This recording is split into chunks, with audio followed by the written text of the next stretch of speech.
स्वागत है आप सभी का इस वीडियो में। तो आज के इस वीडियो में हम लोग देखने वाले हैं CMO 2018-19 में जो एग्ज़ाम हुआ था उसका क्वेश्चन पेपर का सॉल्यूशन जो है हम लोग देखने वाले हैं।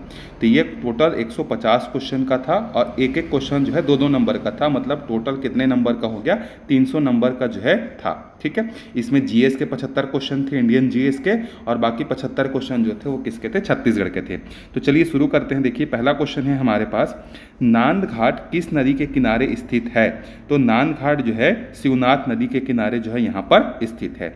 अगला प्रश्न है, देखिए छत्तीसगढ़ के तिलहन फसलों को क्षेत्रफल के अनुसार बढ़ते क्रम में व्यवस्थित कीजिए।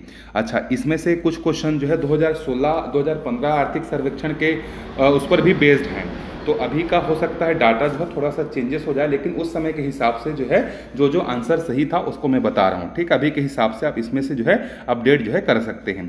तो जो है तिल होगा, तिल के बाद मूंगफली, मूंगफली के बाद सरसों, सरसों के बाद क्या आएगा, अलसी जो है आएगा। ठीक है, चलिए आगे बढ़ते हैं। अगले प्रश्न पर देखिए, अवर्गीकृत वनों का विस्तार सर्वाधिक किस जिले में है? मतलब अवर्गीकृत जो वन तीन तरीके का होते हैं, प्रशासनिक आधार पर संरक्षित, आरक्षित और अवर्गीकृत।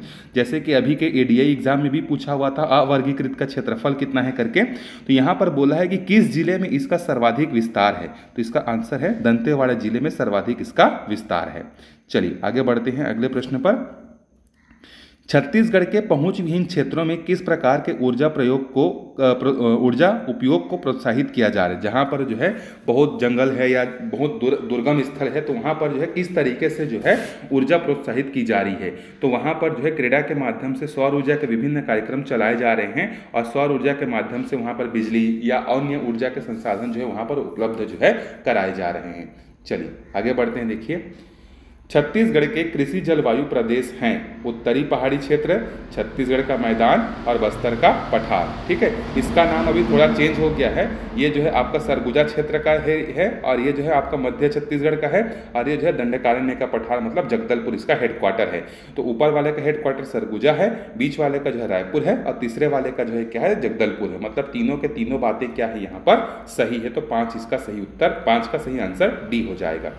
चलिए आगे बढ़ते हैं छठवें क्वेश्चन पर। देखिए छठवां क्वेश्चन है हमारे पास, स्वर्ण चतुर्भुज परियोजना का संबंध किससे है? तो स्वर्ण चतुर्भुज जो परियोजना है ये आपका संबंधित है किससे? राजमार्ग से। ठीक है, तो इसका सही उत्तर क्या हो जाएगा, राजमार्ग जो है इसका सही उत्तर हो जाएगा। चलिए आगे बढ़ते हैं अगले प्रश्न पर। निम्नलिखित में से कौन सी मिट्टी छत्तीसगढ़ में अधिक पाई जाती है? तो हमारे छत्तीसगढ़ में सबसे ज़्यादा कौन सी मिट्टी पाई जाती है? काली मिट्टी कि लाल बलुआ मिट्टी कि लाल पीली मिट्टी कि लेटेराइट मिट्टी? इसका उत्तर है लाल पीली मिट्टी, जिसका स्थानीय नाम क्या होता है, मटासी मिट्टी जिसको हम लोग बोलते हैं। ये जो है यहाँ पर क्या होता है, पाया जाता है सबसे ज़्यादा 50 से 55% के आसपास। चलिए आगे बढ़ते हैं। 8वां प्रश्न है, कत्था बनाने के लिए किस पेड़ की लकड़ी का उपयोग होता है? तो कत्था बनाने के लिए जो है आपका खैर लकड़ी का जो है उपयोग जो है किया जाता है। चलिए आगे बढ़ते हैं। देखिए 9वां प्रश्न पर, जनगणना 2011 के अनुसार छत्तीसगढ़ राज्य में स्त्री एवं पुरुष साक्षरता में वृद्धि दर क्या है? कितने कितने प्रतिशत की वृद्धि जो है 2011 जनगणना के अनुसार हुई थी? तो देखिए पुरुषों में जो है जनसंख्या साक्षरता दर में जो वृद्धि है ये 8.74 था और महिलाओं का कितना था, 4.07 था। तो याद रखिए इसका आंसर जो है ये है, और ये अभी भी जब तक नई जनगणना नहीं हो जाती है तब तक ये डाटा अभी भी रिलेवेंट है। ठीक, चलिए आगे बढ़ते हैं। 2011 के जनगणना के अनुसार छत्तीसगढ़ में नगरीय जनसंख्या के जिलों को घटते क्रम में व्यवस्थित करना है। मतलब सबसे ज़्यादा कौन सा, फिर उससे कम, फिर उससे कम, फिर उससे कम। तो देखिए सबसे पहले जो नगरीय जनसंख्या ज़्यादा है वो है दुर्ग, दुर्ग के बाद कोरबा, कोरबा के बाद बिलासपुर और बिलासपुर के बाद क्या हो जाएगा, जसपुर। तो बी जो है इसका सही उत्तर जो है हो जाएगा। चलिए आगे बढ़ते हैं अगले प्रश्न पर। देखिए इनमें से कौन महारत्न वर्ग की इकाई नहीं है? मतलब इसमें आपको बताना है कि भारत में कितने महारत्न हैं, उसमें से कौन सा महारत्न नहीं है, ये उस समय के हिसाब से है। ठीक है, तो देखिए जो आपका गेल इंडिया लिमिटेड है ये आपका महारत्न है। ठीक है, कोल इंडिया लिमिटेड ये भी महारत्न है, सेल ये तो आपको मालूम ही होगा। तो इसमें से एयरपोर्ट अथॉरिटी ऑफ इंडिया जो है ये उस समय जो है महारत्न कंपनी के श्रेणी में नहीं आ रहा था। तो डी इसका करेक्ट आंसर जो है हो जाएगा। चलिए 12वें प्रश्न पर चलते हैं। देखिए एमएसएमईज को किस वर्ष के सूक्ष्म लघु मध्यम उपक्रमों के विकास अधिनियम के द्वारा परिभाषित एवं वर्गीकृत किया गया है? तो 2016 के आधार पर जो है यहाँ पर एमएसएमई को जो है क्लासीफाइड जो है किया गया है। जैसे अभी इसमें अपडेशन भी हुआ है, जैसे मैं आपको उदाहरण बता रहा हूँ, अगर किसी उद्योग में अगर 1 करोड़ का निवेश हो रहा है और उसमें अगर 5 करोड़ तक का टर्नओवर या प्रॉफिट हो रहा है तो वो आपका किसके अंतर्गत आएगा? सूक्ष्म के अंतर्गत आएगा। फिर 10 करोड़ से अगर 10 करोड़ अगर निवेश है और अगर 50 करोड़ तक का टर्नओवर है तो फिर लघु में आएगा। इस तरीके से अलग अलग क्लासीफाइड किया जाता है। तो सेंटर लेवल पर जो है 2006 के बेसिस पर जो है एमएसएमई का क्लासिफिकेशन किया गया था। चलिए आगे बढ़ते हैं। देखिए, औद्योगिक नीति 1991 के अनुसार कुल कितने उद्योग सार्वजनिक क्षेत्र हेतु संरक्षित हैं? उस समय के आधार पर ना कितने पीएसयूज थे? तो उस समय देखिए यहाँ पर पब्लिक सेक्टर की कंपनियां कितनी थी? 8 थी। चलिए आगे बढ़ते हैं। छत्तीसगढ़ राज्य में शक्कर कारखानों की कितनी इकाइयां हैं? तो ये सबको मालूम होगा कि हमारे छत्तीसगढ़ राज्य में जो है शक्कर के 4 कारखाने जो है यहाँ पर चल रहे हैं। 2 जो है कबीरधाम जिले में है, 1 बालोद जिले में है और 1 जो है अंबिकापुर में जो है स्थित है। ठीक है, चलिए आगे बढ़ते हैं 15वें प्रश्न पर।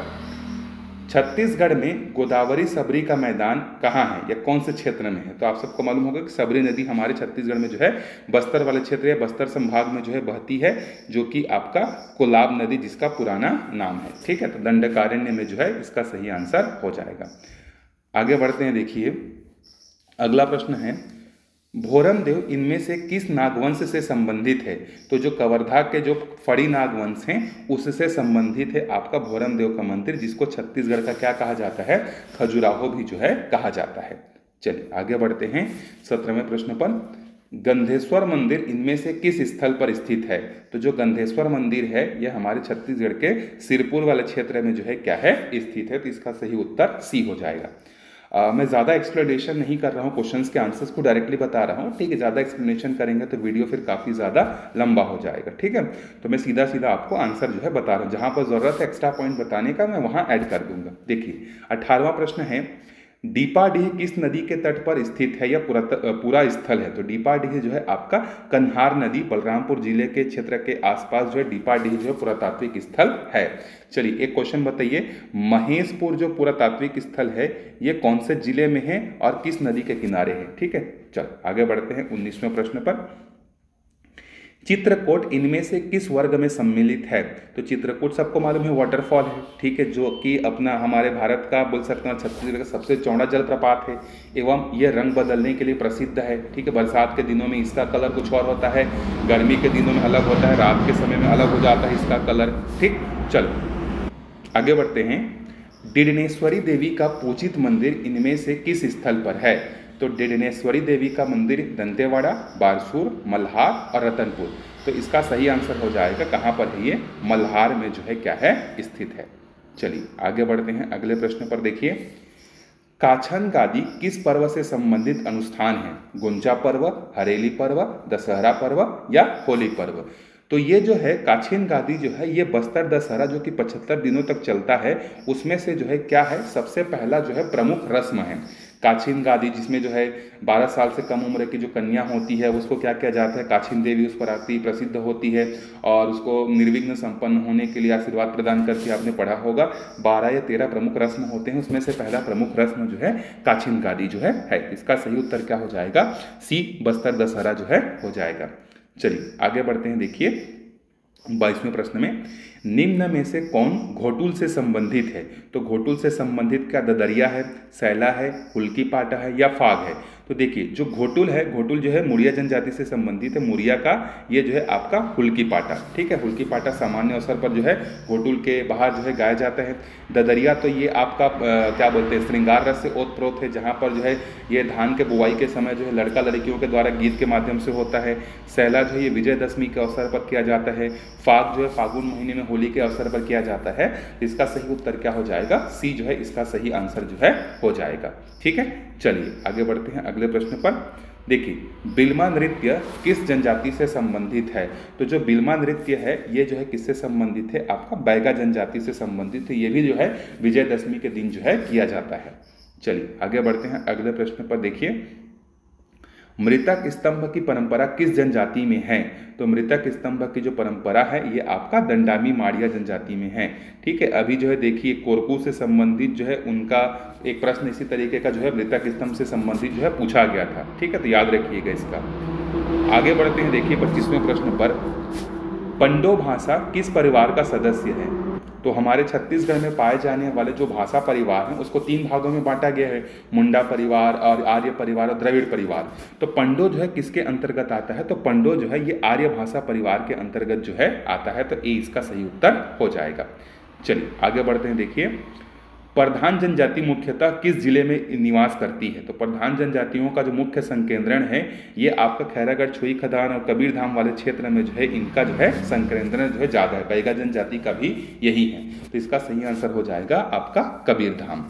चलिए आगे बढ़ते हैं, अगले प्रश्न पर देखिए, निम्नलिखित में से किस स्थान की मड़ई प्रसिद्ध है? नारायणपुर, जगदलपुर, कांकेर या चारामा? तो विश्व प्रसिद्ध जो मड़ई है वो आपका कहाँ पर है? ये आपका नारायणपुर जिले का जो मड़ई होता है ये क्या है? आपका विश्व प्रसिद्ध है। ठीक है, आगे बढ़ते हैं, देखिए अगले प्रश्न पर, छत्तीसगढ़ शासन द्वारा मिनी माता सम्मान किस क्षेत्र में दिया जाता है? तो मिनी माता सम्मान जो है ये महिला उत्थान से जो है संबंधित है। अभी जो है 2024 का मिनी माता सम्मान जो है सतनामी महिला समाज दुर्ग को जो है मिला हुआ है। चलिए आगे बढ़ते हैं, देखिए कक्सार नृत्य किस जनजाति से संबंधित है? कोरकू, बैगा, अबुझमाड़िया, बिरहोर? तो कक्सार नृत्य जो है ये आपका संबंधित है किससे? अबुझमाड़िया से जो है क्या है? संबंधित है।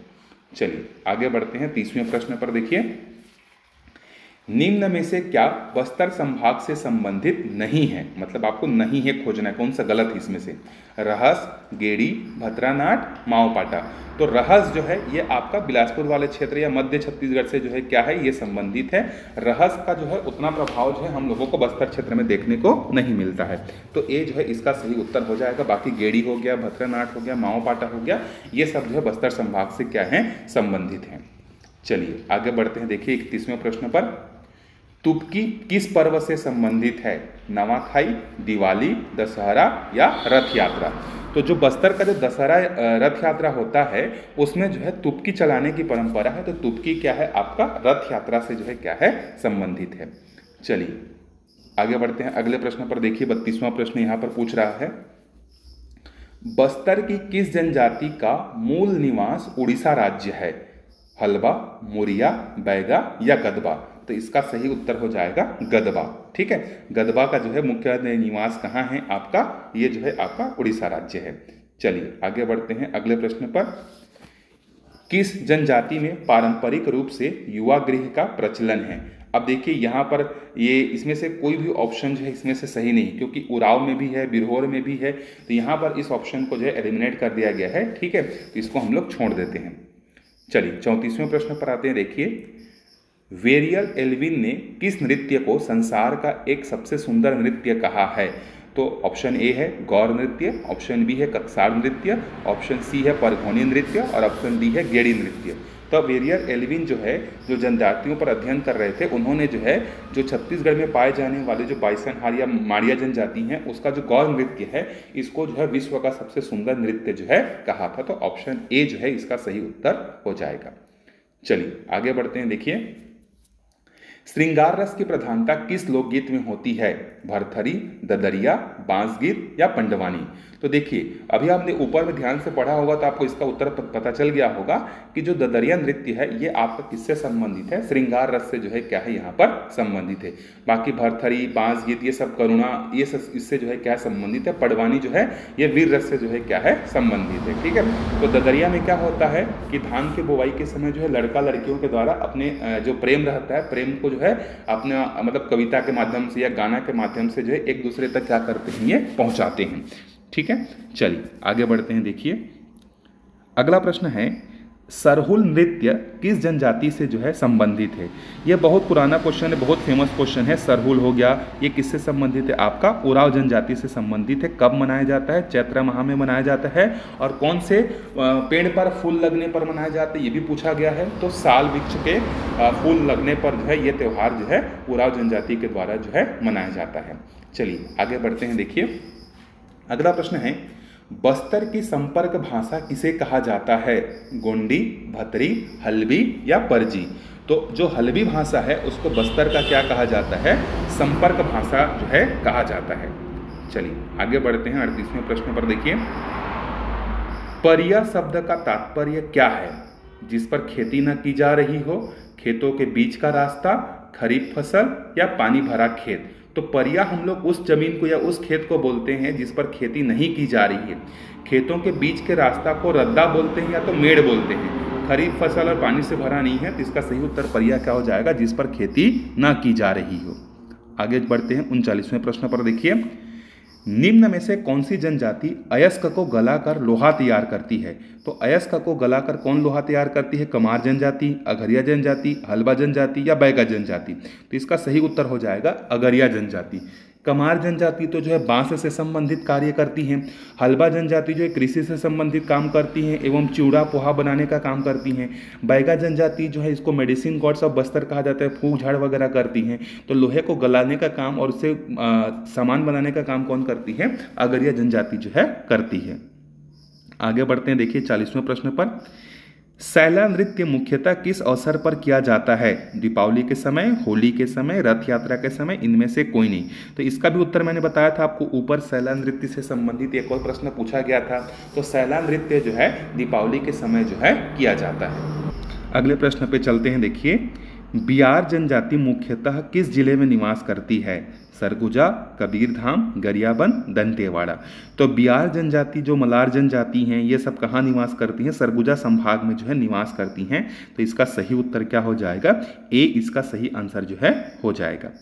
चलिए आगे बढ़ते हैं अगले प्रश्न पर। देखिए, अगला प्रश्न है निम्न में से किस साहित्यकार ने गीता रहस्य का हिंदी अनुवाद किया था?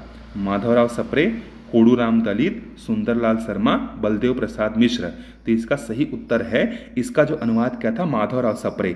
जब माधवराव सप्रे 1909-10 के आसपास जब जेल चले जाते हैं केसरी पत्रिका के प्रकाशन से संबंधित, तो अंग्रेज उस पर दबाव डालते हैं कि वो अंग्रेजों से क्या कर ले? माफ़ी मांग ले, नहीं तो उनके भाई को जो है नौकरी से क्या कर दिया जाएगा? निकाल दिया जाएगा। तो फिर वो क्या करते हैं? अगस्त 1909-10 के आसपास माफ़ी मांग लेते हैं और नवंबर में उनकी रिहाई हो जाती है।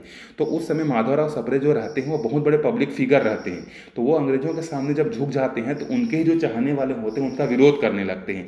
तो जब उनका विरोध होने लगता है तो क्या करते हैं? वो अपने आप को घर में बंद कर लेते हैं और वहाँ पर फिर जो है वो साहित्यों का अध्ययन या अनुवाद करना शुरू कर देते हैं। ठीक है, तो उसी समय जो है शिवाजी के जो गुरु थे दासबोध, उनके द्वारा जो लिखा गया किताब है दासबोध, इसको जो है रामचरित्र और एक नाथ चरित्र करके 2 भागों में अनुवाद करते हैं। फिर 1916 के आसपास गीता रहस्य का भी जो है अनुवाद जो है करते हैं। तो इसके आंसर क्या हो जाएगा? माधवराव सप्रे जो है हो जाएगा।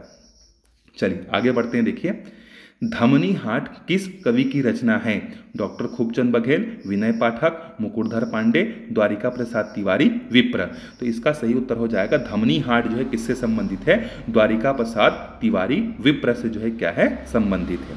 चलिए आगे बढ़ते हैं। निम्न में से कौन सी रचना लाला जगदलपुरी की है?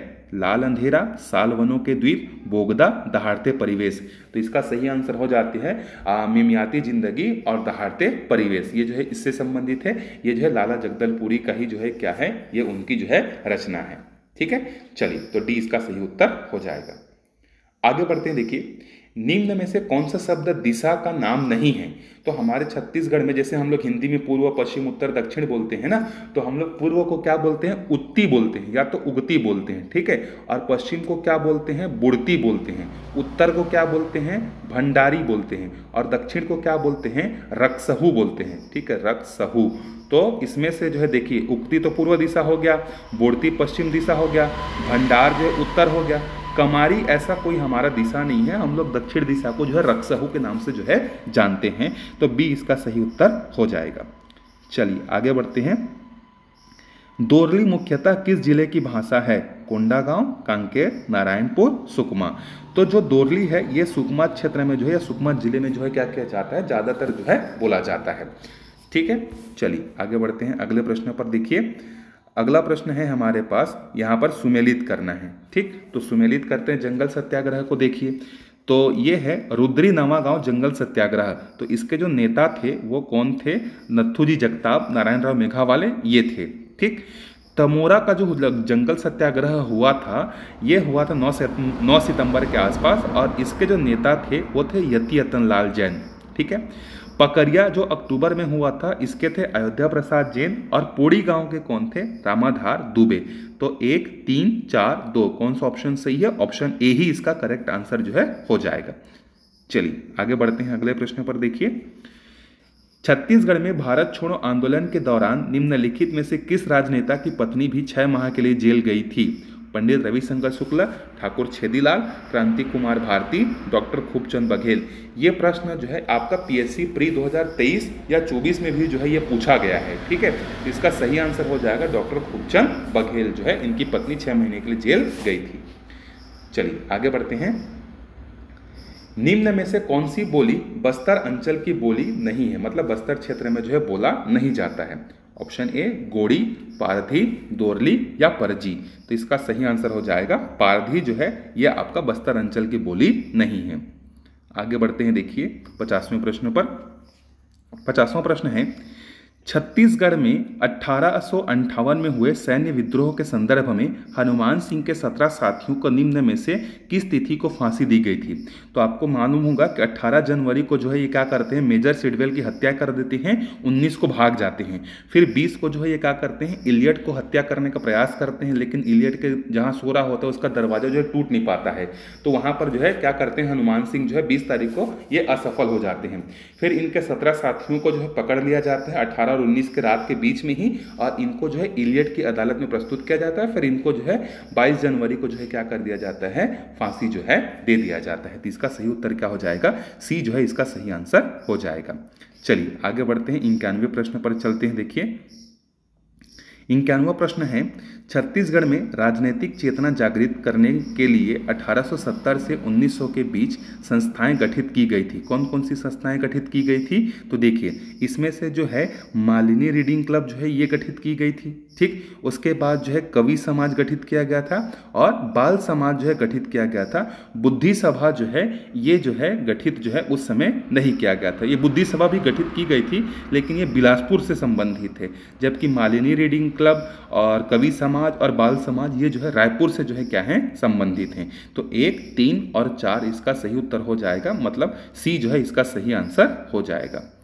चलिए बिलासपुर में कौन कौन सा किया गया था? तो ये बुद्धि सभा किया गया था, रीडिंग क्लब किया गया था, और बंगाल नागपुर रेलवे जो है किया गया था। बाकी तीनों रायपुर से संबंधित हैं।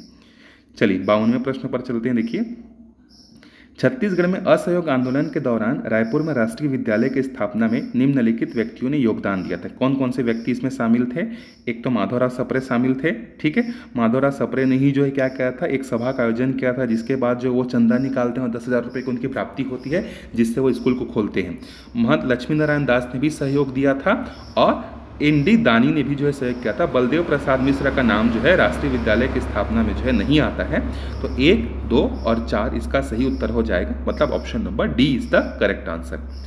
चलिए फिर से मैचिंग करने के लिए यहाँ पर आ गया। देखिए कौन से सूबेदार के समय कौन सी घटनाएं जो है हुई थी। देखिए महिपत राव दिनकर के समय जो है कौन सी घटना हुई थी? तो लैंकी और फॉरेस्टर ये 2 लोग ने जो है छत्तीसगढ़ में जो है यात्रा जो है की थी। विट्ठल राव के समय जो है जेटी ब्लंट ने की थी। ठीक है। केशव गोविंद के समय जो है कोलब्रुक ने की थी, और बीकाजी गोपाल के समय जो है कौन सी घटना हुई थी? सरगुजा रियासत में उत्तराधिकार का प्रश्न जो है हुआ था। मतलब पहले का 2, दूसरे का 4, तीसरे का 1 और चौथे का 3।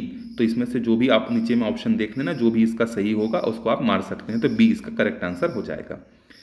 चलिए आगे बढ़ते हैं। देखिए छत्तीसगढ़ में मराठा प्रशासन के अंतर्गत परगना पद्धति में निम्नलिखित में से कौन सी जोड़ी सुमेलित नहीं है? तो कौन, मतलब यहाँ पर अधिकारियों का नाम दिया गया है और वो जो काम करते थे उसको दिया गया है, तो कौन सा यहाँ पर सुमेलित नहीं है ये आपको बताना है। तो फडणवीस परगने के आय व्यय का हिसाब रखने वाला बिल्कुल सही है। बढ़कर लगान संबंधी दस्तावेज तैयार करना ये बिल्कुल सही। बढ़कर क्या करता था? लगान से संबंधित क्या बोलते हैं दस्तावेज तैयार करता था। बरार पांडे सरकारी संपत्ति की सुरक्षा करता था, ये गलत है। बरार पांडे क्या करता था? गांव-गांव में जाता था और फसल की स्थिति के आधार पर हर एक गांव का अलग अलग लगान तय करता था, और फिर आके जो है फडणवीस को जो है देता था।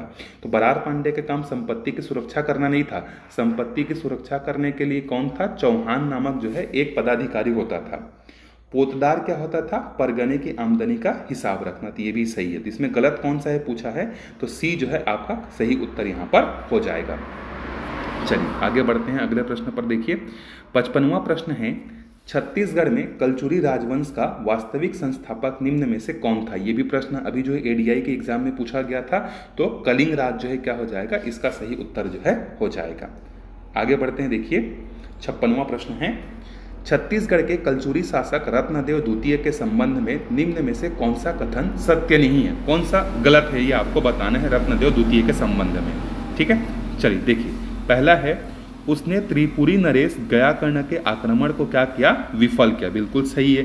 जब जाजल्यदेव प्रथम जो है क्या करते हैं, अपने आप को जो है त्रिपुरी शाखा से स्वतंत्र शासक घोषित कर देते हैं, तो उनका जो बेटा रहता है, उनके बेटे भी क्या करते हैं, यही काम करते हैं कि हम भी क्या है अब स्वतंत्र हैं करके। तो इसी समय जो है गयाकर्ण जो है आक्रमण करता है और उनके आक्रमण को ये विफल कर देते हैं। बिल्कुल सही है। उनके राज्य पर अनंत वर्मा चोड़गण ने आक्रमण किया, तो बिल्कुल सही, इनको भी ये हराते हैं। ये बंगाल युद्ध करने जाते हैं और बंगाल के गौड़ राजाओं पर जो है क्या करते हैं, आक्रमण करके उनको भी जो है हराते हैं। ये तीनों बातें सही हैं।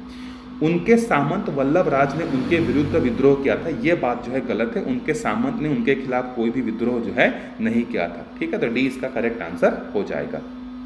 आगे बढ़ते हैं। देखिए छत्तीसगढ़ में कलचुरी प्रशासन के अंतर्गत रायपुर शाखा के शासक को निम्नलिखित में से किस उपाधि से संबोधित किया जाता था। तो देखिए आपको मालूम होगा कि कलचुरी जो है ये जो है मूलतः त्रिपुरी में था, फिर उसके बाद रतनपुर में आए, रतनपुर के बाद जो है क्या हुआ, ये रायपुर में चले गए। तो रायपुर के जो कलचुरी शासक होते थे वे अपने आप को क्या बोलते थे, महाराज कुमार राजा से जो है क्या करते थे, अपने आप को जो है संबोधित करते थे। तो ए इसका करेक्ट उत्तर हो जाएगा। चलिए फिर से मैचिंग आ गया। देखिए तो राजर्षि तुल्य वंश से संबंधित कौन है आपके, भीमसेन जो है प्रथम या भीमसेन द्वितीय, ये उससे संबंधित है। ठीक है, नल वंश से संबंधित कौन है, तो स्कंद वर्मा संबंधित है। ठीक, सर्वपुरी वंश से कौन संबंधित है, जयराज संबंधित है। और पांडुरु वंश से कौन संबंधित है, चंद्रगुप्त जो है क्या है, संबंधित है। तो 3, 2, 1, 4 ऑप्शन नंबर सेकेंड जो है करेक्ट हो जाएगा। चलिए आगे बढ़ते हैं अगले प्रश्न पर। प्राचीन छत्तीसगढ़ के निम्नलिखित किस राजवंश के शासकों ने त्रिकलिंगाधिपति की उपाधि धारण की थी। तो सोमवंश के जो शासक थे, इन्होंने जो है त्रिकलिंगाधिपति की उपाधि धारण की थी। और इसी में एक और पूछता है, सकल कोसलाधिपति की उपाधि किसने धारण की थी। तो सकल कोसलाधिपति की उपाधि दो लोगों ने धारण की थी, एक तो पृथ्वीदेव प्रथम ने किया था और दूसरा जो है किसने किया था, तीवर देव ने जो है किया था। ठीक है, चलिए आगे बढ़ते हैं अगले प्रश्न पर। देखिए 60वां प्रश्न है, छत्तीसगढ़ के बस्तर के प्राचीन राजवंश छिंदक नाग वंश से संबंधित शासक कौन कौन से थे, ये आपको बताना है। तो सोमेश्वर देव तो बिल्कुल प्रसिद्ध है, सोमेश्वर देव का कुरुसपाल अभिलेख, इसमें ये कहा मतलब बहुत सारी जानकारियां हमें मिलती हैं। ठीक है, इसमें जो है जाज्जल्य देव द्वारा जो है क्या किया जाता है, सोमेश्वर देव को युद्ध में हरा दिया जाता है, पूरे परिवार को बंदी बना लिया जाता है, फिर उनकी माता के कहने पर जो है छोड़ा जाता है। तो ये तो संबंधित जरूर थे। कन्हर देव भी संबंधित थे, नरसिंह देव भी संबंधित है, जय देव जो है ये उससे संबंधित नहीं थे। तो 1, 2, 3 इसका सही उत्तर हो जाएगा 60 का। चलिए आगे बढ़ते हैं 61वें प्रश्न पर। देखिए छत्तीसगढ़ नगर पालिका अधिनियम में कलेक्टर के विषय में क्या कहा गया है, कलेक्टर के बारे में किस धारा में कहा गया है। तो देखिए पहला है छत्तीसगढ़ भू राजस्व संहिता 1959 की धारा 16 के अंतर्गत नियुक्त कलेक्टर, यही इसका सही आंसर हो जाएगा। जैसे पंचायती राज में अलग अलग धाराएं हैं ना, तो उसी तरीके से नगर पालिका में जो है कलेक्टर के संबंधित जो है धारा 16 में कहा गया है भू राजस्व संहिता, ये इसका सही आंसर हो जाएगा। तो बाकी सबको आगे देखने की जरूरत ही नहीं है, धारा 16 याद रखिए और छत्तीसगढ़ भू राजस्व संहिता 1959 को जो है याद रखना है। चलिए आगे बढ़ते हैं। देखिए प्राचीन जनश्रुति के अनुसार राजा मोरध्वज का संबंध छत्तीसगढ़ के किन स्थानों से जोड़ा जाता है। तो इसका सही आंसर हो जाएगा आरंग और रतनपुर से जो है जोड़ा जाता है। तो 1 और 3 इसका सही उत्तर हो जाएगा। चलिए अगला प्रश्न है, बिलासपुर जिले के किरारी से प्राप्त काष्ठ स्तंभ से पता चलता है कि प्राचीन काल में निम्नलिखित में से किस राजवंश का शासन छत्तीसगढ़ में था। मौर्य वंश, शुंग वंश, कंडव वंश या सातवाहन वंश। तो किरारी का काष्ठ स्तंभ जो कि हीराबंद तालाब से 1921 में पता चलता है मिला था। ठीक है, इसमें जो है सातवाहन कालीन हमको जानकारी जो है मिलती है, वहाँ पे अधिकारियों के अलग अलग जानकारी जो है मिलती है। चलिए आगे बढ़ते हैं। देखिए संसदीय सचिवों की पद की शपथ जो है कौन दिलाता है? राज्यपाल, मुख्यमंत्री, उच्च न्यायालय का मुख्य न्यायाधीश, इनमें से कोई नहीं। तो संसदीय सचिवों को शपथ कौन दिलाता है? मुख्यमंत्री जो है उसको शपथ दिलाता है। अब आगे बढ़ते हैं, देखिए अगले प्रश्न पर। 65वां प्रश्न है। अब यहाँ से कूट वाले प्रश्न जो है शुरू हो जाते हैं। देखिए, सदन के अस्थायी अध्यक्ष के विषय में सही क्या है? चलिए देखते हैं ध्यान से। पहला है, वह सदन का वरिष्ठ सदस्य होता है। प्रोटेम स्पीकर के बारे में बात किया जाए, बिल्कुल सही है। ठीक है, पहला सही है। वह राज्य सरकार द्वारा मनोनीत किया जाता है। गलत, राज्य सरकार द्वारा मनोनीत नहीं होता। उसको कौन मनोनीत करता है? उसको राज्यपाल जो है मनोनीत करता है। वह नवगठित विधानसभा सदस्यों को शपथ दिलाता है। बिल्कुल सही है। वह स्पीकर के निर्वाचन को संपन्न कराता है। ये भी सही है। वह स्पीकर को शपथ दिलाता है। देखिए, स्पीकर को शपथ दिलाने वाला ऐसा कुछ होता ही नहीं है, वो अपने पद की शपथ लेता ही नहीं है। तो यहाँ पर 1, 3, 4 और 5 क्या हो जाएगा? सही हो जाएगा। तो देख लेते हैं कौन सा ऑप्शन सही है। तो 1, 3, 4 और 5, तो 1, 3, 4 और 5, ये मतलब ऑप्शन डी जो है इसका सही उत्तर हो जाएगा। चलिए आगे आते हैं, 66वां वाले प्रश्न पर आते हैं। देखिए 66वां प्रश्न है, यहाँ पर देखिए, यहाँ पर लोकसभा और विधानसभा क्षेत्र को जो है क्या करना है? सुमेलित करना है। मतलब कौन से लोकसभा क्षेत्र के अंतर्गत जो है कौन सा विधानसभा क्षेत्र जो है आता है। देखिए, पहला है कांकेर। तो कांकेर के अंतर्गत जो है कौन आता है? आपका गुंडरदेही जो है ये आता है कांकेर लोकसभा क्षेत्र में। ठीक। सरगुजा लोक क्षेत्र में कौन आता है? ये आपका सीतापुर आता है। ठीक है। बस्तर में कौन आएगा? आपका बस्तर में आता है नारायणपुर आएगा। ठीक। उसके बाद दुर्ग में कौन आता है? नवागढ़ आता है। ठीक है, तो ये इसका सही मैचिंग हो जाएगा 2, 4, 1, 2, मतलब ऑप्शन नंबर डी जो है इसका सही उत्तर हो जाएगा। चलिए आगे बढ़ते हैं। देखिए 67 वाले क्वेश्चन पर। 67 है, सही क्या है? तारांकित प्रश्नों के उत्तर लिखित रूप में दिए जाते हैं। ये आपका गलत है।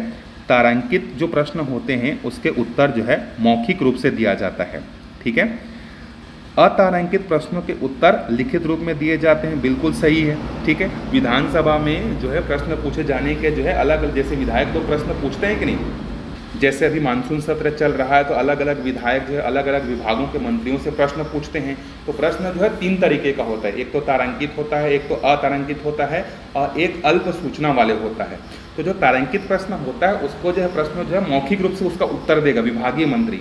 जैसे कोई एक विधायक खेल मंत्री से कोई प्रश्न पूछा तो खेल विभाग से संबंधित जो प्रश्न पूछा गया उसका उत्तर खेल विभाग से संबंधित जो है मंत्री जो है खड़े होकर जो है पटल में देगा। अतारांकित प्रश्नों का जो उत्तर है वो लिखित रूप में दिए जाते हैं, ये बिल्कुल सही है। अतारांकित प्रश्नों के उत्तर मौखिक रूप में दिए जाते हैं, क्या गलत हो जाएगा।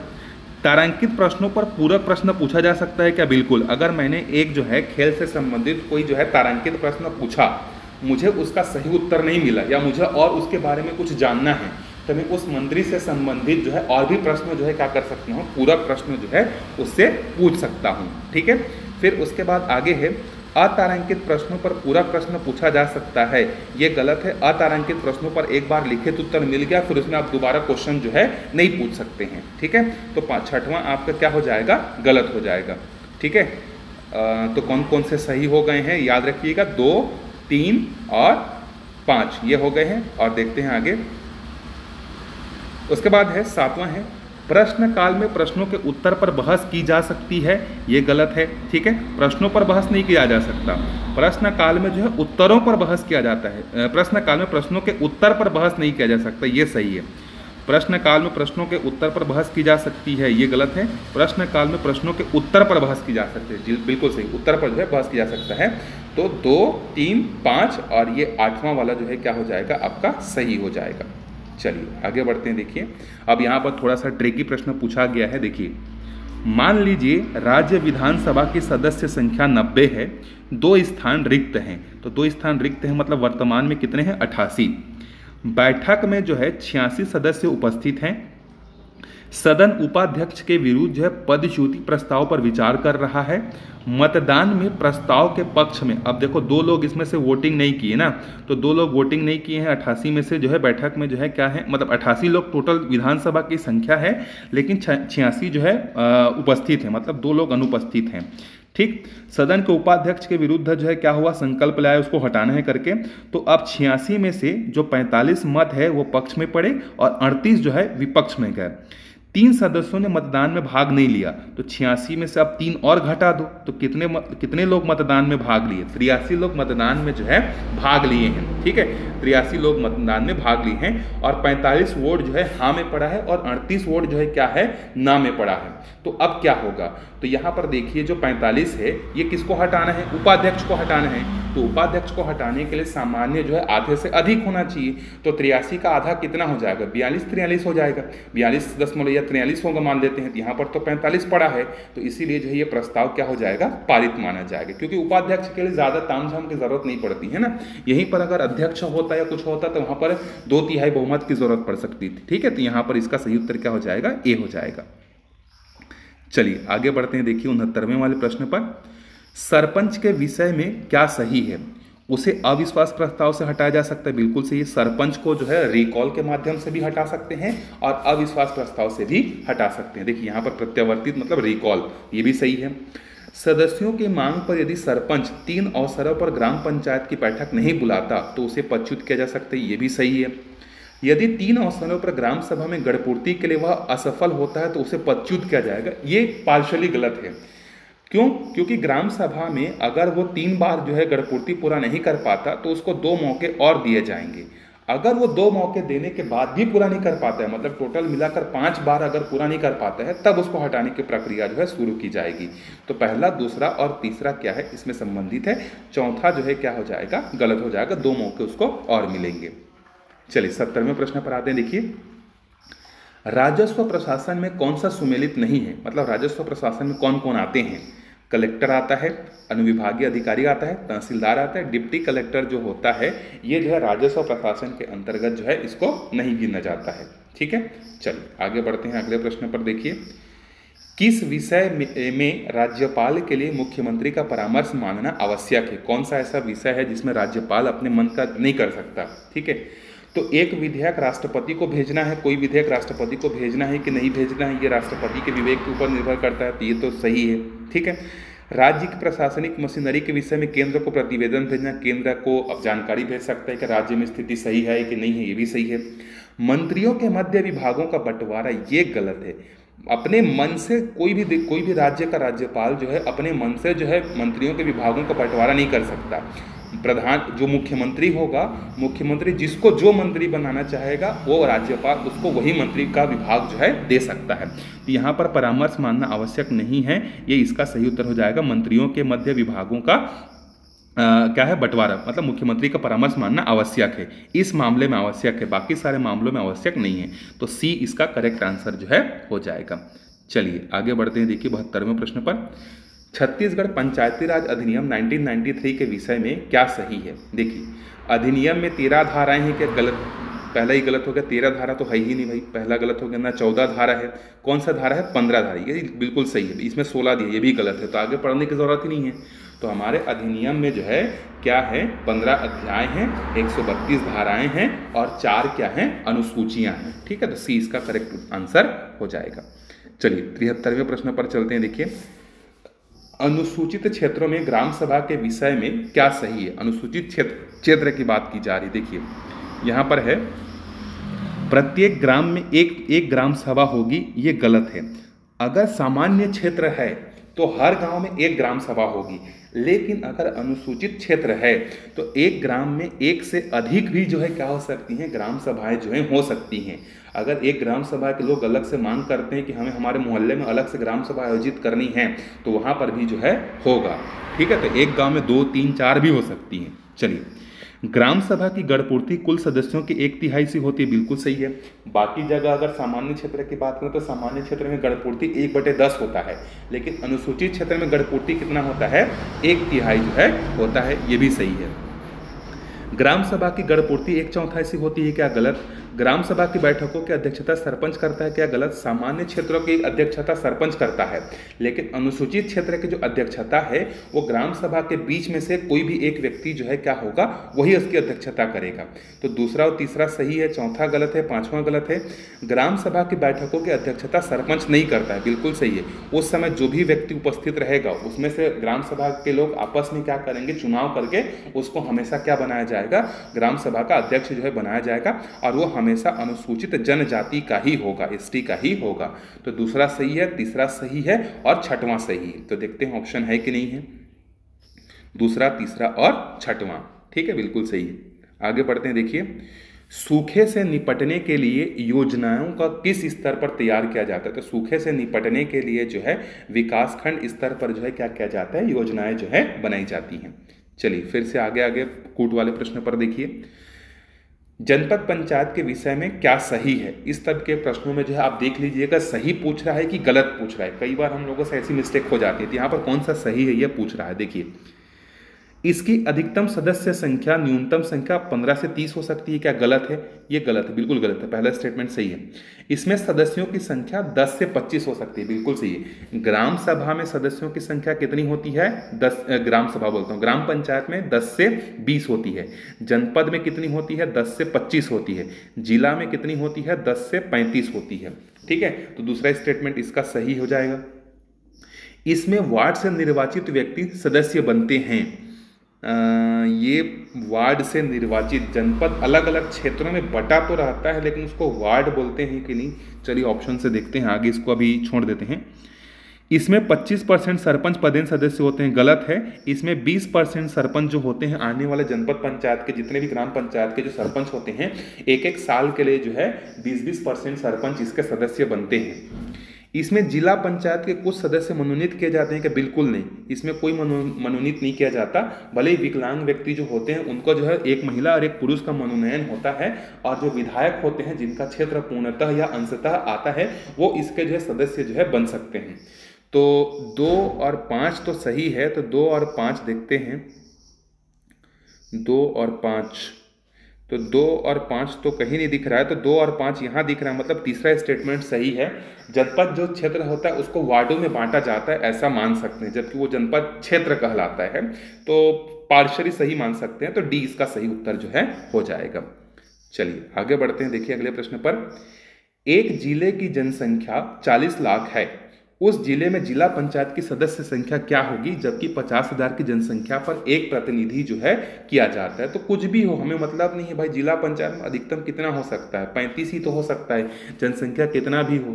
ठीक, चलिए आगे बढ़ते हैं। देखिए, निम्नलिखित में से किसे स्वीडन हेडन के उच्च एशिया के रीढ़ कहा जाता है? तो इसका सही उत्तर हो जाएगा काराकोरम श्रेणी को जो है कहा जाता है। ठीक है, आगे बढ़ते हैं। देखिए, भारत के मैदानी भाग में मानसून वर्षा किस दिशा में घटती जाती है? मतलब कहाँ ज़्यादा होता है, फिर किस दिशा में घटते जाता है? तो पूर्व से पश्चिम की ओर जब जाते हैं तो घटते जाता है। जैसे पश्चिम बंगाल में ज़्यादा बारिश होगा, फिर झारखंड में कम होगा, फिर उत्तर प्रदेश में कम होगा, फिर उसके बाद राजस्थान जाते जाते तो कम ही हो जाता है ना। तो पूर्व से पश्चिम की तरफ जाते हैं तो वर्षा क्या होने लगती है? कम होने लगती है। चलिए, हिमालय में सबसे गहरा गर्त कौन सी नदी बनाती है? गार्ज जिसको बोलते हैं, गंगा नदी, यमुना नदी, रामगंगा नदी, सिंधु नदी। तो सिंधु नदी जो है सबसे बड़ा गार्ज जो है क्या करती है? बनाती है। चलिए आगे बढ़ते हैं। भारत में बाढ़ नियंत्रण कार्यक्रम की शुरुआत किस वर्ष की गई थी? तो भारत में बाढ़ नियंत्रण कार्यक्रम की शुरुआत 1954 में जो है की गई थी। ठीक है, ये उस समय के करेंट अफेयर्स का क्वेश्चन है। तमिलनाडु के किस जनपद पर सुनामी का विध्वंसकारी प्रभाव सबसे अधिक पड़ा था? तो उस समय के हिसाब से जो है ये क्वेश्चन पूछा गया था, तो इसको अभी हम लोग स्किप कर रहे हैं। चलिए आगे बढ़ते हैं। देखिए अगले प्रश्न पर, यह आपका लोक लेखा समिति से पूछा गया प्रश्न है। देखिए, इसमें 15 सदस्य लोकसभा से होते हैं और 7 सदस्य राज्यसभा से होते हैं, कुल 22 लोग होते हैं। बिल्कुल सही है, लोक लेखा समिति जिसको हम लोग क्या बोलते हैं, पब्लिक अकाउंट्स कमेटी भी जो है जानते हैं। ठीक है, इसमें 15 लोग लोकसभा से होते हैं और 7 लोग राज्यसभा से होते हैं। बिल्कुल सही है। सदस्यों का चुनाव बहुमत के आधार पर किया जाता है क्या? बिल्कुल गलत है। यहाँ पर सदस्य अनुपातिक प्रतिनिधित्व प्रणाली के एकल संक्रमणीय पद्धति से चुने जाते हैं। बिल्कुल सही है। ठीक, कोई भी मंत्री इसका सदस्य बन सकता है क्या? गलत है, कोई भी मंत्री इसका सदस्य नहीं बन सकता है। इसके अध्यक्ष का निर्वाचन सदस्य करते हैं क्या? गलत। लोकसभा की या जो हेड होते हैं वो करते हैं। समिति का कार्यकाल 1 वर्ष का होता है, बिल्कुल सही। समिति का कार्यकाल 1 साल का होता है। इसका अध्यक्ष बहुमत दल से नहीं हो सकता, बिल्कुल सही है। इसका जो अध्यक्ष है पब्लिक अकाउंट कमेटी का, ये जो है जैसे अभी बीजेपी जो है क्या है, बहुमत दल में है, तो उसका जो कोई भी सदस्य होगा उसका सदस्य तो बन सकता है, लेकिन उसका जो है अध्यक्ष नहीं बन सकता। तो ये भी बिल्कुल सही है। तो 1, 3, 6, 7 आप इसको देख लीजिएगा, ठीक है, ऑप्शन को। आगे बढ़ते हैं। देखिए, बजट से संबंधित प्रश्न पूछा गया है। बजट मंत्रिमंडल द्वारा स्वीकृत किया जाता है, बिल्कुल सही। बजट को प्रस्तुत करने से पहले मंत्रिमंडल इसको स्वीकृत करता है। सदन में पुनर्स्थापित करने के पूर्व बजट पर राष्ट्रपति का हस्ताक्षर आवश्यक है। राष्ट्रपति की अनुमति जो है आवश्यक है, बिल्कुल सही है, ठीक है। विनियोग विधेयक प्रस्तुत करने के पूर्व उस पर राष्ट्रपति का हस्ताक्षर आवश्यक है। विनियोग विधेयक में जरूरत नहीं है भाई, ठीक है। सदन अनुदान की मांगों पर वृद्धि कर सकता है, नहीं, अनुदान की मांगों पर कटौती का प्रस्ताव ला सकता है, वृद्धि नहीं कर सकता है। सदन अनुदान मांगों में वृद्धि नहीं कर सकता, ये भी गलत है। अनुदान की मांगों में वृद्धि, हाँ, नहीं कर सकता। अनुदान की मांगों में ना वृद्धि नहीं कर सकता, ठीक ठीक, ये बिल्कुल सही है, ठीक है, वृद्धि नहीं कर सकता। आगे बढ़ते हैं अगले में। यदि यदि बजट पारित नहीं करता तो मंत्रिमंडल को त्याग पत्र देना पड़ेगा, बिल्कुल सही है। अगर अब बीजेपी जो है क्या करती है, अभी जैसे बहुमत में है, बजट लेकर आती है और बजट पारित नहीं हो पाते, मतलब उसके पास बहुमत नहीं है, अल्पमत में है, इसका मतलब उसको त्याग पत्र देना पड़ेगा। तो 1, 2, 5 और 7, 6 जो है क्या हो जाएगा, सही हो जाएगा, ठीक है। अनुदान की मांगों में वृद्धि नहीं कर सकता, बिल्कुल सही है ये, ठीक है, वृद्धि नहीं कर सकते हैं। चलिए आगे बढ़ते हैं अगले प्रश्न पर। देखिए, ये 84 जो है एक उस समय पूछा गया, उसमें कुछ मतलब यहाँ पर एक सब्जेक्ट जुड़ा हुआ था, ठीक है, पर्ट, जो कि इंजीनियरिंग वगैरह में पढ़ते हैं, सीपीएम और पर्ट। तो पर्ट का यहाँ पर फुल फॉर्म पूछा है, तो P4 होता है, यहाँ पर इंग्लिश में देख लेना, हिंदी में आपको समझ में नहीं आएगा, ठीक है। तो P4 क्या होता है, प्लानिंग होता है। E फॉर इवोल्यूशन होता है। R4 क्या होता है, रिव्यू टेक्निक होता है। तो 1 और 4 और 5 इसका सही उत्तर हो जाएगा। सीपीएम का क्या होता है, क्रिटिकल पाथ मेथड होता है, ठीक है। तो सीपीएम और पर्ट ये इंजीनियरिंग के सब्जेक्ट है, लेकिन यहाँ पर पर्ट का जो है फुल फॉर्म यहाँ पर पूछा गया है। चलिए आगे बढ़ते हैं। देखिए, हु, इंग्लिश में पढ़ते हैं इसको। Who has propound the theory of X and Y theory of motivation. ये जो है ये किससे संबंधित है, इसके बारे में मुझे भी डिटेल से नहीं पता, मैंने इसको सर्च किया है तो इसका उत्तर मुझे मिला, मैकग्रेगर जो है मिला है। अब ये एक्स वाई मोटिवेशन सिद्धांत का नहीं पता है, जिसको पता होगा वो कमेंट करके बता सकते हैं, ठीक है। चलिए आगे बढ़ते हैं। देखिए, बंदी प्रत्यक्षीकरण अगर जारी होता है रीट, इसका मतलब हाई कोर्ट या सुप्रीम कोर्ट बोलता है कि हमें सरीज चाहिए, उस आदमी को प्रस्तुत करो।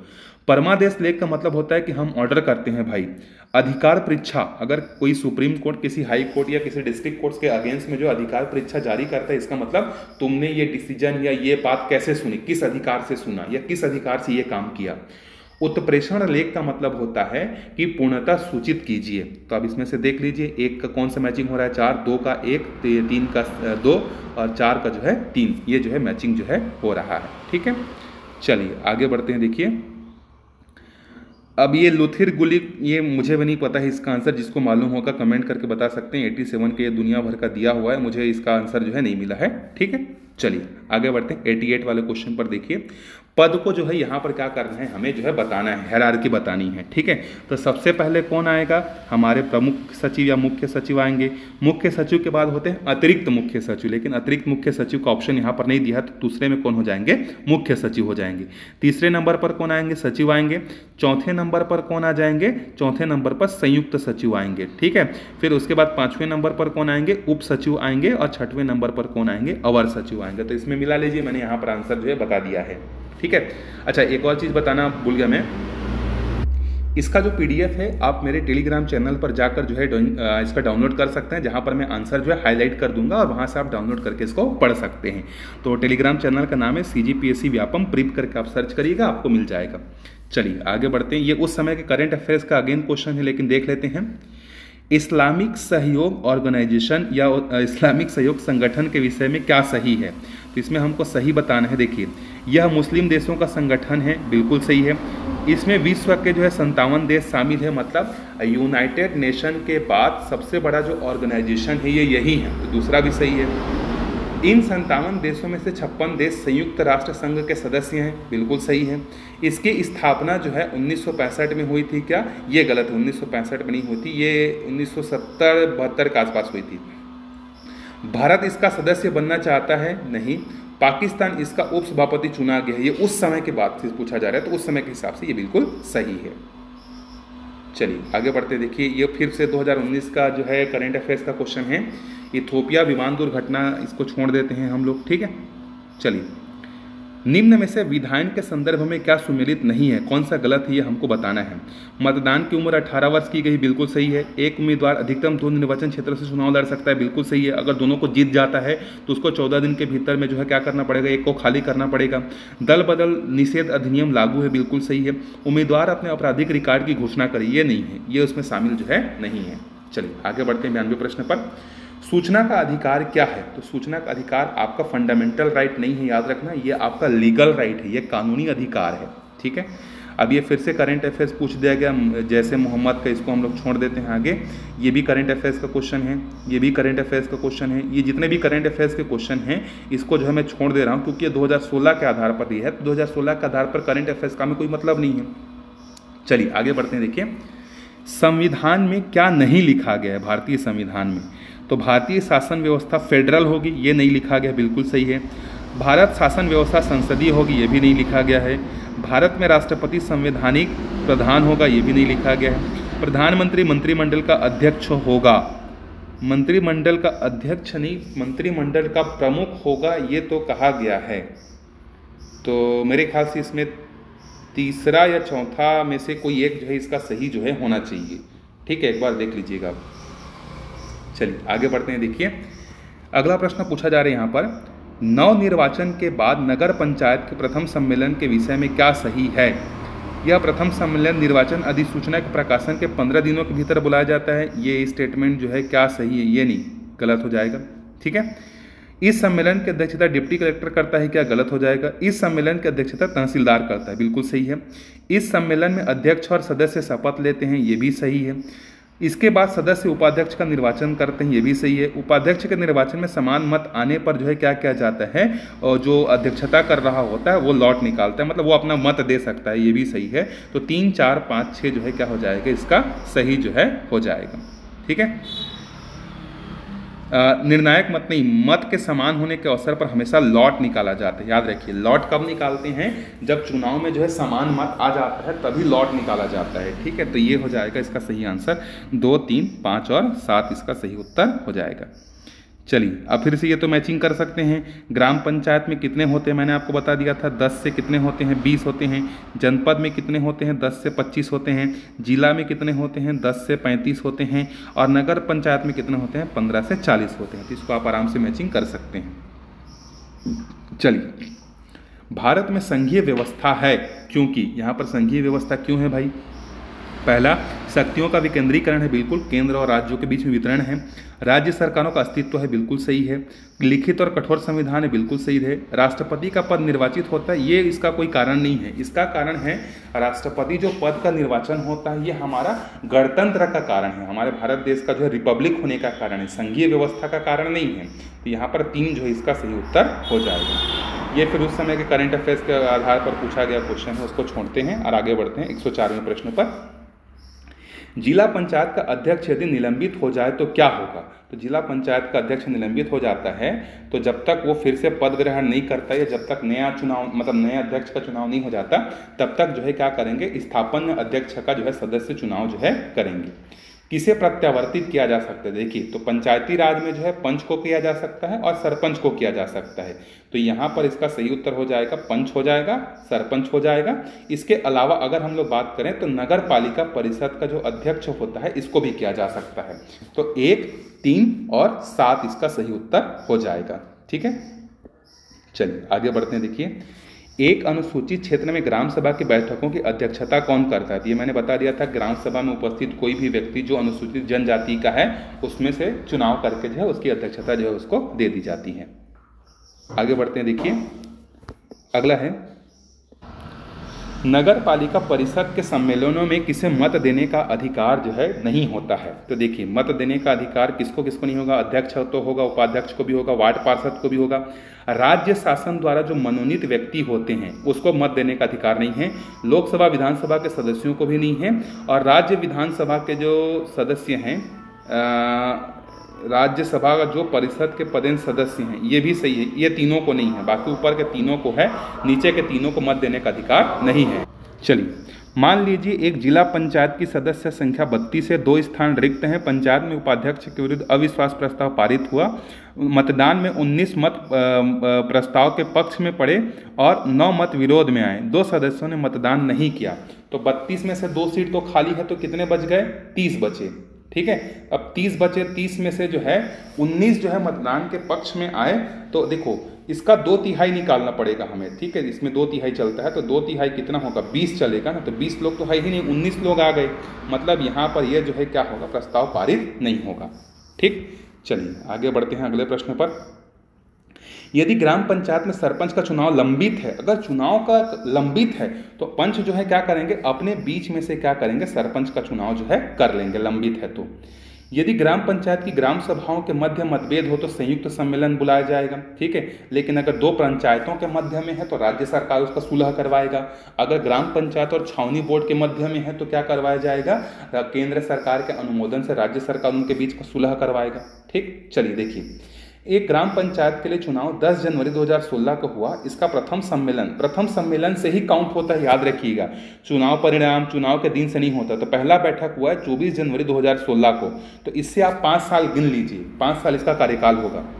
इसके बाद कुछ अनियमितताओं के कारण ग्राम पंचायत 10 अक्टूबर 2018 को विघटित कर दिया गया। नई ग्राम पंचायत के लिए चुनाव 12 दिसंबर 2018 को हुआ। नई ग्राम पंचायत का प्रथम सम्मेलन 27 दिसंबर 2018 को हुआ।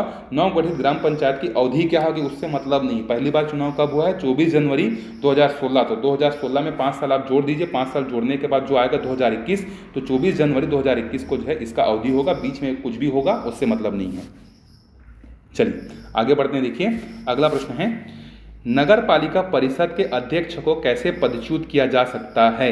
तो उसे प्रत्यावर्तित किया जा सकता है, अभी हमने ऊपर में देखा था। ठीक, उसके अलावा इसको क्या किया जा सकता है, उसे मतदान करने वाले मतदाताओं के बहुमत से प्रत्यावर्तित किया जा सकता है। तो 3 और 4 इसका सही उत्तर हो जाएगा। चलिए, भारत में संसदीय व्यवस्था है क्योंकि प्रधानमंत्री जो है क्या वास्तविक प्रमुख है, बिल्कुल सही है। नाम मात्र के तो राष्ट्रपति हैं।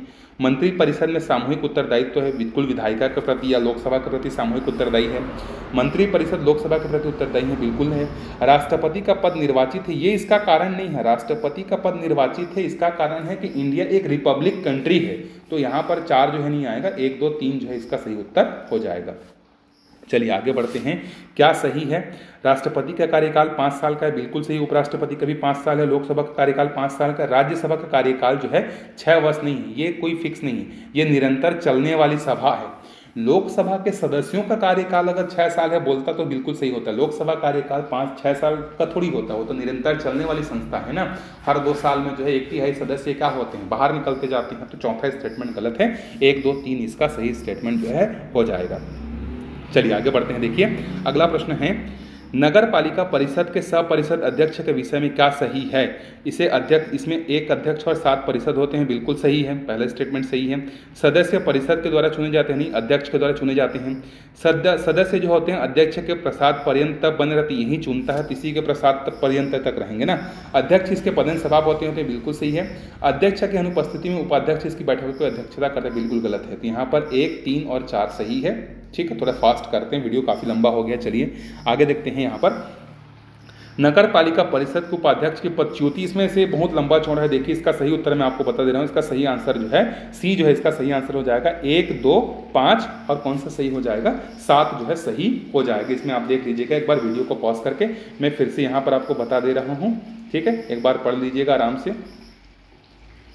और इसका सही आंसर कौन सा है, इसका सही आंसर है 1, 2, 5 और ये आपका 6।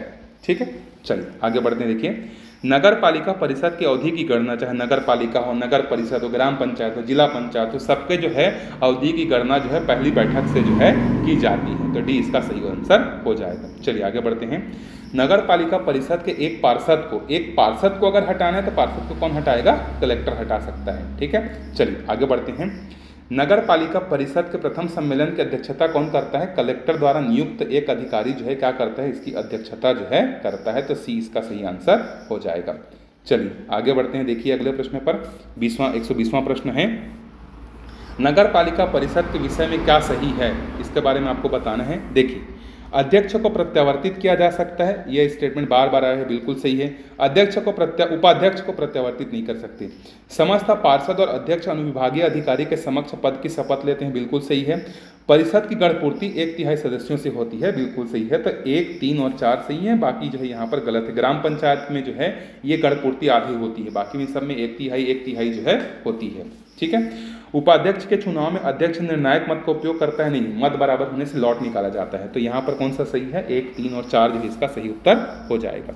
चलिए आगे बढ़ते हैं। 121वें प्रश्न पर देखिए, भारत एक गणराज्य है। अब यहाँ पर वो कंसेप्ट आएगा, क्योंकि राष्ट्रपति का पद क्या है? निर्वाचित है। राष्ट्रपति का कार्यकाल निश्चित है। कोई जो है यहाँ पर वंश जो मतलब कोई भी पद जो है वंशानुगत नहीं है कि अगर एक आदमी प्रेसिडेंट बनेगा तो उसका बेटा फिर प्रेसिडेंट बनेगा, फिर उसका बेटा प्रेसिडेंट बनेगा, ऐसा नहीं है।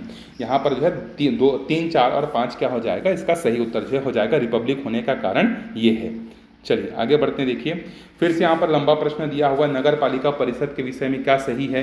तो इसमें परिषदों की संख्या जो है 15 से 30 होती है। क्या अधिकतम संख्या सही है? इसमें न्यूनतम संख्या, ये सब आपको पूरा दिया हुआ है। तो इसका सही आंसर हो जाएगा, पहला सही है, तीसरा सही है, चौथा सही है और 5वां सही है। ये आप देख लीजिएगा। चलिए आगे आते हैं 123वें प्रश्न पर। 1991 के आर्थिक संकट के लिए निम्न में से किसी एक कारण के रूप में उद्धृत किया जा सकता है। 1991 में देखिए बहुत ज़्यादा जो है हमारे यहाँ जो है पूरे विश्व में बोल सकते हैं, या 1991 में ही तो LPG हुआ था ना।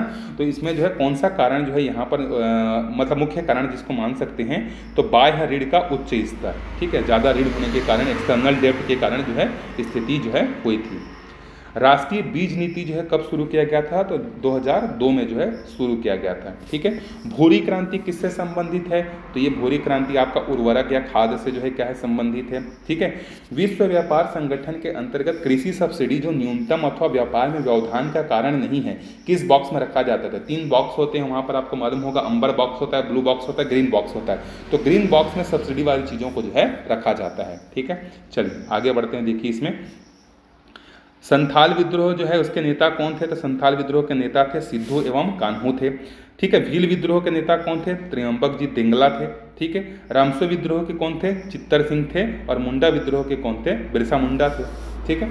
चलिए आगे बढ़ते हैं। देखिए एक बंद अर्थव्यवस्था का मतलब क्या होता है? ना तो निर्यात होना ना ही आयात होना, उसको बंद अर्थव्यवस्था बोलते हैं। भारत में मिश्रित अर्थव्यवस्था को स्वीकार कब किया गया था? तो 1948 के औद्योगिक नीति के तहत जो है हमने मिश्रित अर्थव्यवस्था को जो है क्या किया था? शामिल किया था। मतलब इसमें प्राइवेट सेक्टर और पब्लिक सेक्टर दोनों मिलकर काम करेंगे, इसको बोलते हैं मिश्रित अर्थव्यवस्था बोलते हैं। ठीक है। चलिए आगे बढ़ते हैं। देखिए तो मोहनजोदड़ो से हमें क्या मिला है? तो मोहनजोदड़ो से हमें विशाल स्नानागार जो है मिला हुआ है। ठीक है। चंदहुदड़ो से जो है मनके बनाने का साक्ष्य मिला है। कालीबंगा से जो है हमको क्या मिला है? हवन कुंड मिला है। लोथल जो है बंदरगाह था। ठीक है। गोदीवाड़ा कहा जाता है जिसको। चलिए आगे बढ़ते हैं। देखिए 1857 में लखनऊ में हुए विद्रोह को दबाने का प्रयास निम्नलिखित ब्रिटिश सेनापतियों ने किया था। तो अलग अलग लोगों ने अलग अलग जगहों पर विद्रोह को दबाने का काम किया था। तो हेलवात, आउटरम और कैंपवेल, ये तीनों ने जो है क्या किया था? लखनऊ के विद्रोह को दबाने का काम जो है किया था। चलिए आगे बढ़ते हैं। देखिए निम्नलिखित में से किस क्रांतिकारी ने 8 अप्रैल 1829 को दिल्ली की केंद्रीय असेंबली में बम फेंका था? तो यहाँ पर जो है हिंदुस्तान रिपब्लिकन एसोसिएशन के जो है लोगों ने जो है क्या किया था? 2 लोगों ने, बटुकेश्वर दत्त और भगत सिंह ने जो है क्या किया था? आपको मालूम होगा कि सेंट्रल असेंबली में जो है फेंका गया था। चलिए संपत्ति अंतरण अधिनियम 1882 की कौन सी धारा कपटपूर्ण अंतरण को वर्जित करती है? अब ये धारा से प्रश्न पूछा गया भाई। देखिए तो धारा 53 जो है इससे संबंधित है। संपत्ति अंतरण अधिनियम 1882 की कौन सी धारा मौखिक अंतरण से संबंधित है? तो धारा 9 इससे संबंधित है। डेफिनेटली इसको मैं गूगल्स करके आंसर बता रहा हूँ, मेरे को भी नहीं मालूम था। ठीक है। चलिए 135वां देखते हैं। निम्नलिखित में से किस उपनिषद में वाजपेय यज्ञ की क्रियाओं के संबंध में उल्लेख किया गया है? तो बृहदारण्यक उपनिषद में जो है वाजपेय यज्ञ के बारे में बताया गया है। ठीक है। 136वें प्रश्न पर चलते हैं। देखिए मध्यकाल में उलेमाओं ने दिल्ली के सुल्तानों को प्रतिष्ठा को बढ़ाया था, बिल्कुल सही है, इन्होंने जो है इसको बढ़ाया था, ठीक है। वे सुल्तान को ईश्वर के समान समझते थे, नहीं, उन्होंने सुल्तान के दैवीय अधिकार सिद्धांत का प्रतिपादन किया था। तो 1 और 3 जो है मध्यकालीन से जो है संबंधित है। चलिए आगे बढ़ते हैं। देखिए, भू राजस्व संहिता 1959 की परिभाषा के अनुसार निम्न में से कौन राजस्व अधिकारी नहीं होता? तो जो बंदोबस्त अधिकारी होता है ये राजस्व अधिकारी जो है नहीं होता है, ठीक है। चलिए आगे बढ़ते हैं। देखिए 138वें प्रश्न पर देखिए, भू राजस्व संहिता की धारा 29 के अंतर्गत राजस्व मामला एक जिले में अन्य जिले से अंतरित करने में कौन सक्षम है? तो राजस्व मामलों को एक जिले से दूसरे जिले में भेजने के लिए राजस्व मंडल जो है अधिकृत हैं।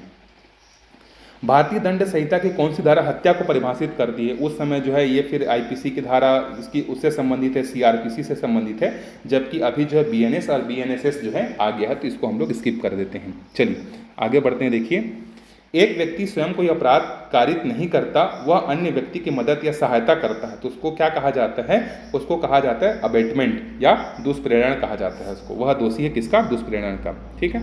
आगे बढ़ते हैं। देखिए, संचार में उपयोग होने वाले ऑप्टिकल फाइबर प्रकाश के किस सिद्धांत पर कार्य करता है? तो टोटल इंटरनल रिफ्लेक्शन पर जो है ये काम करता है।